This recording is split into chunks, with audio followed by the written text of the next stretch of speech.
Morning, Maddie. Welcome to the RGR world.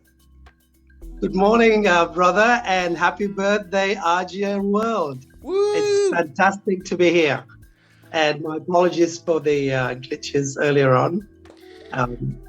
It happens. I'm not running on Blackfella time, so. So good. You're so good. You make me happy as soon as I see that smiley face of yours glow up. What are you doing this morning? Are you on school holidays up there as well? No. This is our final week of school. But before I answer the question, I just want to acknowledge the traditional owners of the land on which I live and work at the moment. So I'm on Ngangi Kurungu land in the entire Timberry ward in the Northern Territory. So so I've been at bush. You know that the encounters we've had, been at bush for a while, and loving working with our mob up here. What drew you out to going to a remote community? I guess, very good question. I was working in the corporate world in Melbourne. I mean, prior to that, I was a high school teacher in Solomons. Then I came to Melbourne to study, did my undergrad studies down there, and then ended up in the corporate world for 10 years. Wow. And then in the end, I sort of finding myself sort of a bit confined by the four walls and got time to go on an adventure. So a friend of mine invited me to come out for a visit back in 2006. And so I've been up bush since. I thought I was going to come here for 2 weeks. And I'm with mobs. So I've been here for the last 15 years. Not only are you in a very remote community, but it's a very beautiful community. Pretty small. What's the population? Are you in Pepinati right now? You're in the Daly River region? That's right. Yes, I am. The population is around 250. Wow. So quite small. So but it's wonderful because you're out and about with mob, and it's fun. Where did you grow up, for the people that have never met you or can't work it out by looking at you? Whereabouts were you born and raised and grew up? So I was born on Whārangi country. So that's my tribe on my dad's side. So and then my mum is Werwer, and this is in Malaita province in the Solomon Islands. So I was born on the dirt floor in the forest by the river. And so talking about blackfellow and dirt through and through, that's me. Oh, wow. Can you tell us a little bit more about? I've never been to the Solomon Islands. What was life like for you growing up? What were you surrounded by? Place us in your normal environment growing up. Yeah, it's very organic. I mean, I find my experience living here in the bush now for the last 15 years very similar to my upbringing, where you're not restricted by a lot of red tape, I guess, in that sense. It's very organic, it's natural, and you, being a child, you have to create everything. And I found that, in these current circumstances that we're in lockdown, I'm more so for you guys down in Victoria, that, there's a sense of what's happening with me, and often at times to be able to then use the confines of the spaces we're in to create our own stuff. And I find it's almost like a revisitation of that, where in our days we would just basically create our own fun and make do with what we've got. And for that, there's a lot of imagination. And working as a school teacher in contexts like this, children are, research clearly stipulates that children are best at creating and imagining. Wow. And to remain curious. And I think that's one of the wonderful things from my own wonderful upbringing, to have experienced that and to see children still do that. And it's just great to see that happening, even within the confines that we are being put under. It's an opportunity to reflect and recreate and reimagine and to remain forever curious. I love it. I love it. I love talking to you. What a treat to be able to talk to you this early in the morning. Usually it's later in night. This is great. This is great. You give so much energy and positivity. I know a lot of people would tell you that to remind you keep being you. Are you someone that is unique? I'm your mirror, bro. I'm your mirror. No way. If I had as many teeth as yours, I would be wrapped. Your life, I can only assume, and correct me if I'm wrong, but is there many people that come out of your community and do what you're doing in terms of taking on some pretty serious education? You pursue business studies. Did you come from a background where that was not very thought of or encouraged, or not encouraged, not discouraged, but are you one of the first of many of a few that have left home, left your community and gone on and call it achieved, but you have gone and worked in a red tape environment. You've done so much studying. You're working in a education system. Who were your role models growing up, and was that just a pipe dream for your family? I'm just kind of working out how this all happened for you. Yeah, thank you, Troy. It's a bit of a history behind that. My upbringing with my own Indigenous family is very much set within the Indigenous world and the Indigenous realm, coming from a line of very strong cultural leaders and ancestry.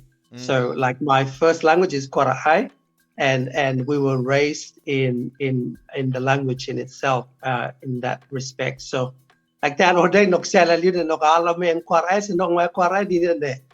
so that pride and joy in language as our identity is very, very strong when I growing up with my family. But it's interesting, like the Solomon Islands has a history with protectionism, or in some countries in the Pacific, colonization. So we were actually administered by the British back in the day. So I grew up in the time where, like, the first 7 to 10 years of my life was under the British protectorate, and then we got independence in 1978. That's when I was 8 years old. So growing in that space, there was a lot of our mob were brought into town. Like the island I come from has always been very strong in resistance towards any influence outside, and I was very strong in the labor movement. And so a lot of our mob, like my dad, they actually move into town to work in plantations. Back in the day, with a lot of plantations there. So he grew up a young fella himself, went and worked in plantations, and then ended up working as what they call in those days as a house boy for the British elite, or the upper middle class.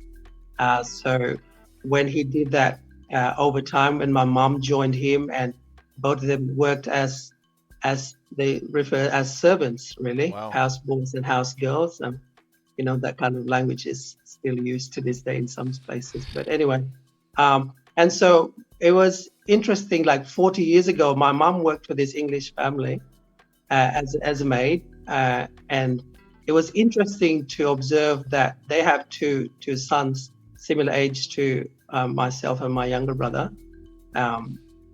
And it was interesting that through that experience, that family treated us quite differently. And I was curious from that experience, that they took us in and treated us like we are part of their family. Wow. It wasn't until I went through the photo albums and found out that back in the UK, Dad, this is like my English family, their family actually raised and adopted and fostered 11 children of African descent in the UK, plus their own 14 children.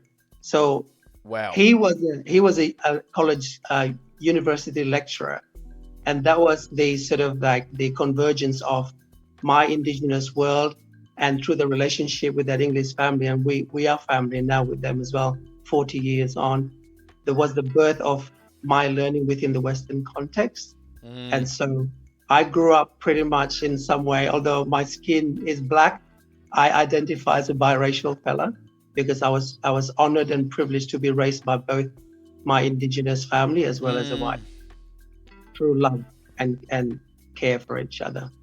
Yeah, so from those journeys and a lot of setbacks in being told that one is not good enough to achieve because of the color of my skin, I took it on myself to that challenge to prove them otherwise. And so hence my journey in education, I saw education as a tool to be able to break those barriers and to be able to set a safe space and an environment with the social justice lens to make it safe for anyone that's been told otherwise that this is not for you.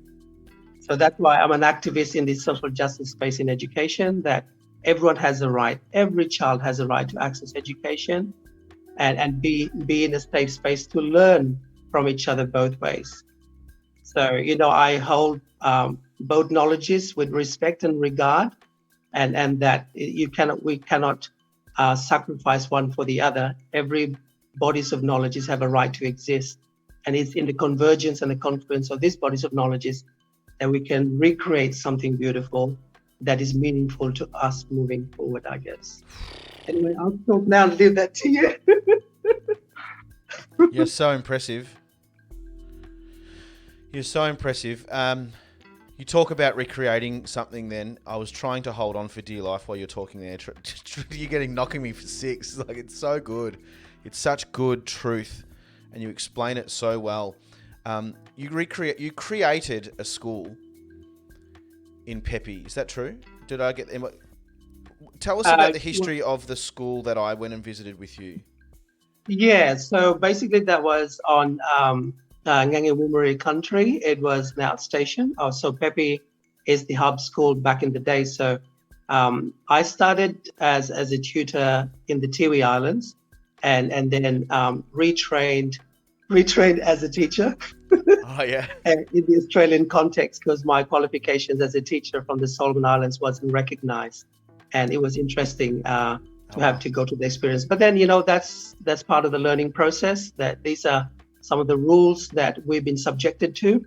And as an Indigenous educator, that sort of doesn't bode well to a certain extent. But I thought, you know what, get the certification that you need to teach within this context, which I did. So I went and did a grad dip at CDU and then got my certification to teach. And then I started for the first 4 years working as a relief teacher and a classroom teacher, and then got a promotion in 2010 to work as a teaching principal. So I got redeployed at Pepe as the hub school, and then working with the outstation to scope that school from an outstation to move it in its own right. So that was a work with the Northern Territory government and also the community, where we are able to have consultations, real consultations with our families at Nganambala, and then move that school from an outstation to a school in its own right. Through the whole process, the community, we changed through the consultation, changed the name. Emu Point was a Anglo-Saxon name for the school, and changed it to Nganambala. This is the community's wish, which represents the actual context. So Nganambala means the steep escarpments where the waterfalls flow. And so with the community, we changed the whole school uniform to reflect the environment in itself. I love it. And so that went on for, and then 2011, we became a school in our own right. So that was the birth of Nganambala School. It was such joy to go through that whole process and to see that. And it was an all 100% Indigenous school by then. Is there any other school like that you know of in the world, but even just more so remote communities? Any other school that seemingly is completely self-independent? You are not distorted or challenged by too much of the education. I'd like to think you run your own, like you said, you've got your own uniforms. You can really tailor and cater for keeping the kids, like you said, engaged and enthusiastic. And one of the biggest things is speaking in their language and making the stories interesting to them it seems like you've got that control at your school. Is that is that rare for remote community I school? know that within the government, I think a lot of communities are starting to move in that direction. I think more so as independent schools under the independent schools banner. But, I'm a public educator. I'm a product of the public education system. And often at times when it comes to policy around that, I feel as a professional and someone who has been educated in both worlds, that we will remain within the public system and actually advocate within the system for change that is responsive to the needs of our communities. So being contextual and being relevant. And so I guess in some way, leadership, in my view, leadership always sets the tone of what happens in these spaces. And often at times, as a Black fella, having been through the experience of colonization and realizing the gifts, but also the flaws that come with it, we'll be able to stand in our own ground and articulate. And now that we've had the opportunity to be able to use the language to articulate those ideas and be firm, knowing fully well that our ancestors have always been with us all throughout these experiences. And so I draw the strength from the ones that I've stood on their shoulders, who have gone before me. But in some way too, like being the first person in my own family and tribe to be university educated is something that you basically, you set the pace. And so it's trial and error. You fall flat in your face, you learn from those mistakes, pick yourself up and keep moving forward. And so for me, sort of like, well, if there's a barrier, then I'll come and just try and bulldoze it to make it safe for the one that comes behind me. So in some ways, sort of holding space and holding safe spaces, drawing from my own lived experience, but I was told that I'm not good enough and I'm not the person to be able to make it. And sort of breaking those barriers to realize that, there could be universal access rather than, unnecessary barriers in place to, with the deficit narrative and discourses that always try to put us down when we know within our spirits that our ancestors have held us dear and strong, that we are people with a voice and we have agency in what goes on in our spaces. So for me as a leader then for the last 11 years, as a teaching principal, I work with our team, and it's all through collaborative consultation and co-designing with our mob, because at that school, all the teachers and the assistant teachers and the students are from country. That's their country. So my coming in is actually listening to their voices and then being in the space as a I would say not necessarily a leader, but part of the team, is to actually work collaboratively and realizing what the aspirations of the community are, the kids, the parents, and the community as a whole. So that's my approach. I'm into sort of democratic distributive leadership. So that way we honor everyone and we move as a team. I'm not sure if that makes sense. It makes a lot of sense. People on the chat are already commenting. The school sounds amazing. It really is amazing. I spent only a small portion of my trip out with these kids, and just around Matt and the system that you've got there, and the community it was very different to Daly River going further up. It was very different where the Catholic school was, and it was very different. Any school that I went to, your school was exactly what you wish all schools were like. There was something so beautiful and open. Yeah, Matt should be the education minister. I think. No, it's basically there's a new teaching principal there, and I just want to make that clear. I went back to Melbourne in 2009 after being out in the spaces for 11 years to do more postgrad studies, and after that I did that in Melbourne in 2019, and then came back only in July last year. Because there was a call that we've had about 3 outstations that have had disrupted learning for a while, and so I basically stepped down from my teaching principal role a year and a half ago now to scope these outstations and to just trying to make sure that their needs, education needs are met. And so that's what I've been doing for the last year and a half, with the idea that, as a social justice educator, we go with our skill sets to where the need is greatest. And that's what I'm working on at the moment, is to try and advocate to get at least a classroom in one of the outstations. Then we can work with the other three, because for the last year and a half, I've been teaching on the dirt floor. It's a patient game you play. It's more patient than golf, seemingly. Like, you are jumping hoops. You're being told no. You're working in a space you're the first of lots of firsts, and but it's. How do you stay patient? It's heavy work. So I think at times I'm sure that you must feel alone. Super alone out in community. I only spent a week out there, and it's very isolating, especially coming from a city boy called Geelong and Melbourne City. But how do you stay determined, on track, encouraged, personally? Yeah, I guess one has to reach deep within and explore and sit with the emotions that come up when we experience trying circumstances. And I guess like relating to, because when I was in Melbourne in 2020, at the start of 2020, for the first 6 months, I was in lockdown with family down there. And you sort of like reflect on your own emotions that are brought to the fore because all these restrictions.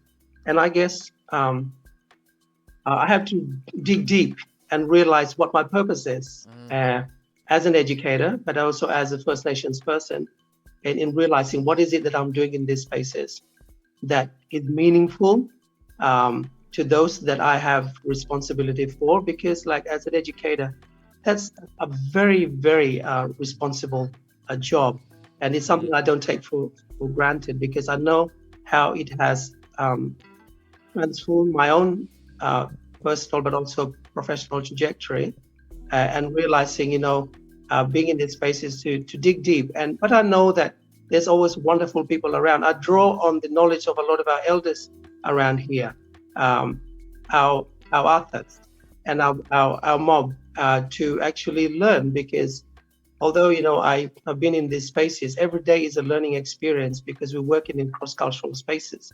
And so for me, I draw from my own upbringing. I garden a lot in my time, growing food and just trying to work with our mob around food security in circumstances that we're in, and just do a lot of nature meditation. Oh, hang on. You go. Do a lot of nature. Yeah. So, and then, you have to dig deep, but also reaching out to realize that, I'm human, and sort of I don't have all the answers to everything. When I started as a teacher back in 1991, fresh out of teachers college, green ass, walked in the classroom with all these high school kids, and it was the same high school I was a student at, and they were the junior when I was a senior there, and they laughed at me. It's like, okay, Maddie, what are you going to do now? Are you a teacher now? And said, well, I think that I've got a certificate to say that I'm a qualified teacher, but this is what I'll say to you. What I think I do know, I will share with you. What you think you know, you'll share with us. And what we think we don't know, well, let's bloody learn together and find out what the answers. I'm not a repository of all knowledge. So I was like, that's such a good answer. Forever learning, and we'll ever learn until I die, I guess. You make me thirsty to learn.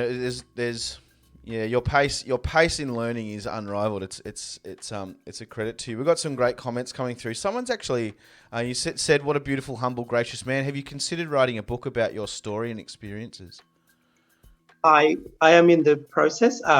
At the moment, I'm just working with the prose, doing the prose and poetry in nature, to pay homage to, as I'm a climate justice warrior, and so paying homage to adding voice to what nature has already given us. So at the moment, I'm working on towards publishing my prose and poetry first, but looking at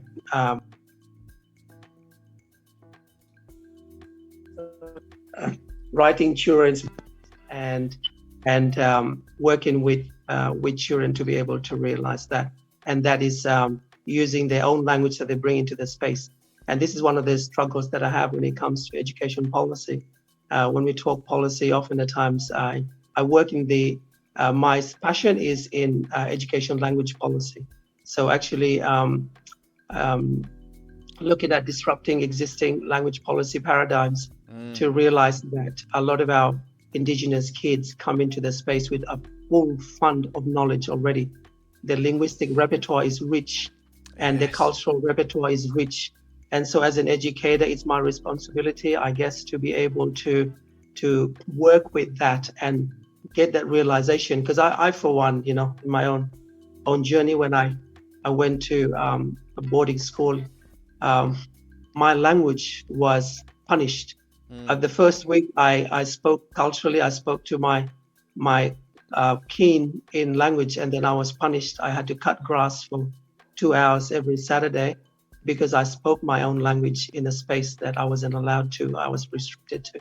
So from those experiences, I guess, they didn't realize the funds of knowledge that we as First Nations people bring into the educated space, because we have a very, very condescending Eurocentric education system. And so as a First Nations educator moving into this space and holding space for our kids to be able to disrupt that and to say that there is already existing funds of knowledge and it's rich, very, very rich. And the question is, why aren't we exploring that, to be curious about it and to be able to collaborate with our mob who are already the First Nations people in this country and come with this rich knowledge that we so often through policy sadly has a deficit sort of discourse around.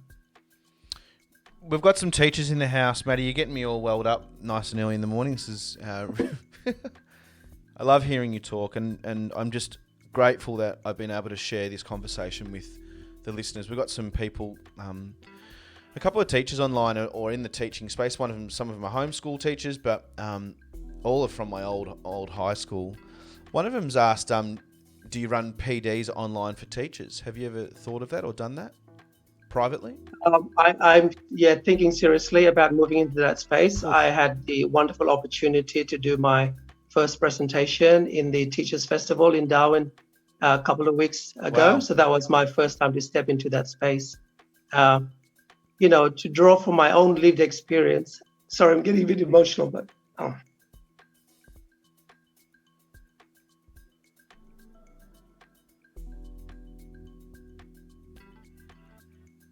that the work we do is about compassion.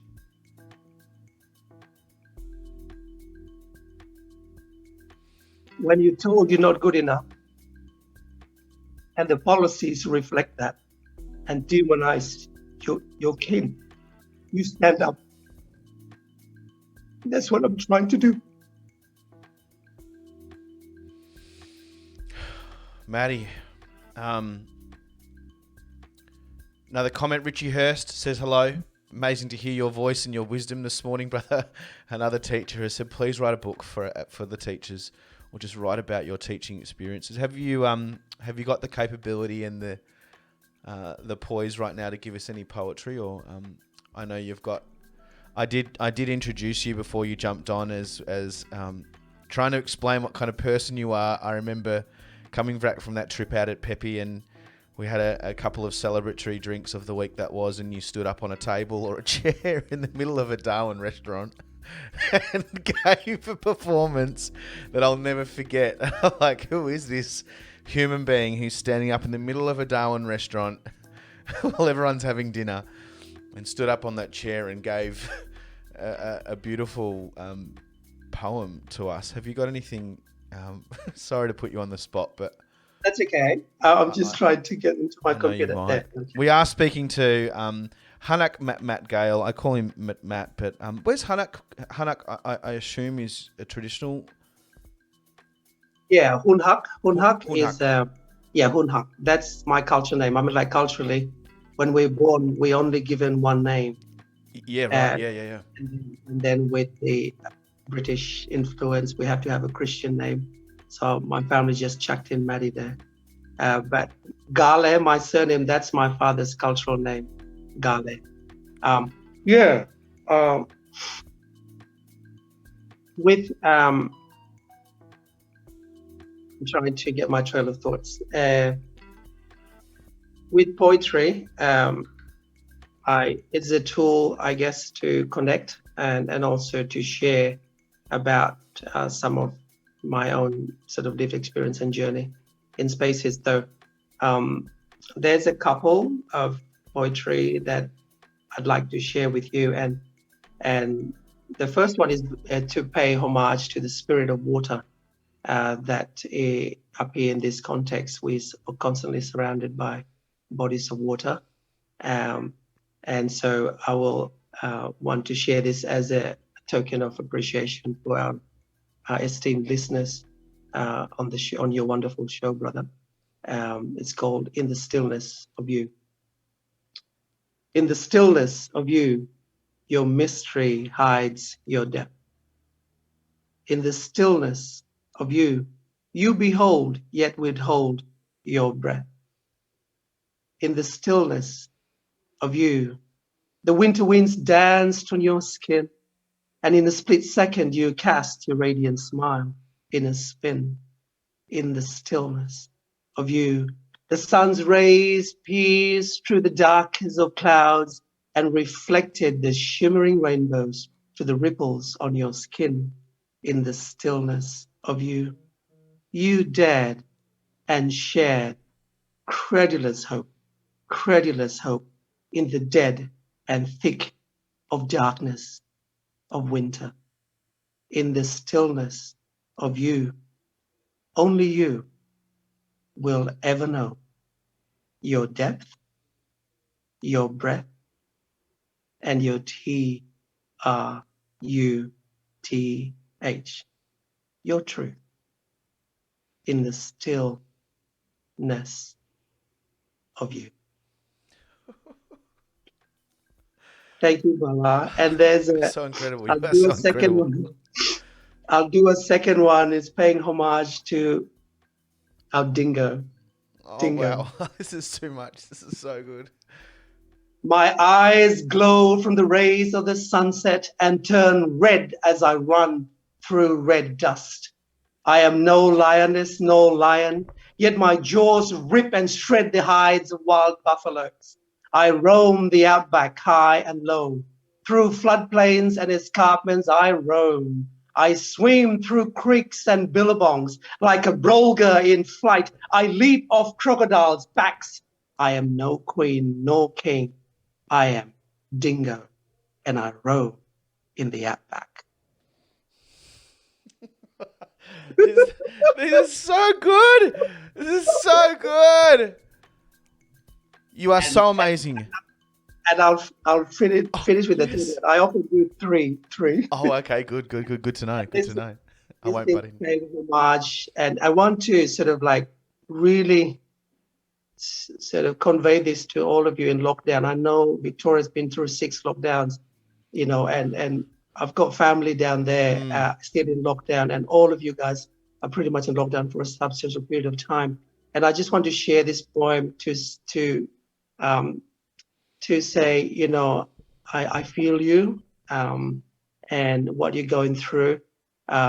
We draw on what our ancestors have always been there for us, our ancestors, and I mean all our ancestors, what they've been through, our histories. We all have lived histories, both good and bad, checkered histories. And we can always be grateful for what our ancestors have taught us. So this short poem is called Ancestors. When you're down and out and you feel like you're free falling, remember there are ancestors beneath you on whose shoulders they uphold you. The sheer force of their black, brown, white, green, blue, yellow, ripped muscles generate energies that will lift you to soar higher than you've ever known before. And as you soar to greater heights, you'll see where you've been and where you're heading. You'll get a whole new perspective and appreciation for who you truly are. Believe in yourself. Please do. Spread those wings. Feel our ancestors' energies generating wind forces beneath our wings, and let us start to fly and to remain forever curious. Happy learning. Matt, thank you so much. I've got to kick off with the show. You are the best human on the planet. You know. Hey, I'm your mirror. Thank you so much for giving us your time, Maddie. If any of you missed any of this or want to replay it, I'm going to upload this to our YouTube channel shortly after the show. Matt, you are such an impressive human being, and thank you for reminding me of that. Even though I know you well enough for a shortish amount of time, you've just been super impressive from the time that I've met you. You're a very encouraging person to a lot of people that are on the chat right now. A lot of comments are saying you're very inspiring for us that are teachers and everyone that is just human. Amazing, love it. Sometimes we forget just to be still. Well, that's the best birthday gift of all. There's so many hearts and things popping up on the chat. Got a lot of love in the room, and Matt, we'll have to speak to you very, very soon. Yeah, lots of love to Thank you all of so you, much. and have a wonderful, wonderful rest of your week and new week, and happy birthday.